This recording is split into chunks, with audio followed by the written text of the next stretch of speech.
राज्यातील विविध भागात अवकाळी पावसानं जोरदार तडाखा दिला. या पावसामुळे पिकांची नासाडी होण्याची शक्यता वर्तवण्यात येते. राज्यामध्ये कुठे कुठे हा अवकाळी पाऊस बरसला, गारपीट झाली आहे, पाहूयात. विदर्भातील चंद्रपूर, अमरावती आणि अकोला जिल्ह्यांना आज मेघगर्जनेसह वादळी वारा आणि गारपिटीचा इशारा देण्यात आला. रात्रीपासून नागपूरसह परिसरात पाऊस बरसतोय. पुण्यातील शिवाजीनगर भागात अवकाळी पावसानं जोरदार हजेरी लावली. परिसरात पाणी साचल्यानं वाहनधारकांची तारांबळ उडाली. साताऱ्याच्या महाबळेश्वरसह जावळी तालुक्यात वादळी वाऱ्यासह मुसळधार पाऊस कोसळला.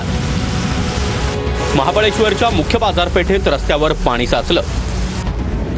हिंगोलीच्या सेनगाव तालुक्यामध्ये वादळी वाऱ्यासह अवकाळी पावसानं हजेरी लावली.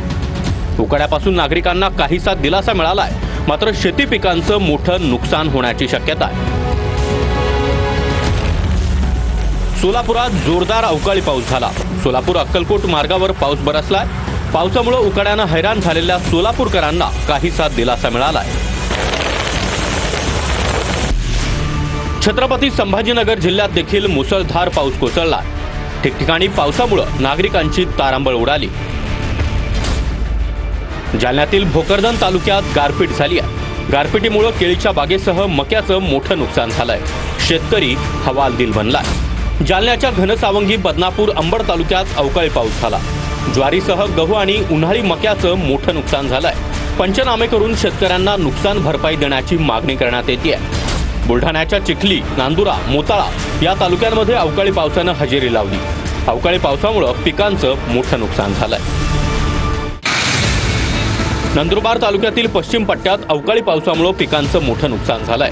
गंगापूर, ठाणेपाडा या परिसरातील 200 हेक्टरपेक्षा अधिक क्षेत्रावर नुकसान झाल्याचा अंदाज आहे. वाशिम जिल्ह्यातील अवकाळी पावसाचा हळद पिकाला फटका बसला. रिसोड बाजार समितीमधील हळद पावसात भिजली आहे. ही हळद बाजार भावानुसारच खरेदी करण्याची शेतकऱ्यांची मागणी आहे. नाशिकमध्ये अवकाळी पाऊस आणि गारपिटीमुळे कांद्यावर मोठा परिणाम झाला. प्रशासनानं दखल घेऊन तात्काळ मदत करण्याची मागणी करण्यात येते. सिंधुदुर्गात मध्यरात्री ढगांच्या गडगडाटासह अवकाळी पाऊस झाला. पावसामुळे झाडांची पडझड झाली आहे. अवकाळी पावसामुळे हापूस आंब्यावर काळे डाग पडण्याची भीती आहे.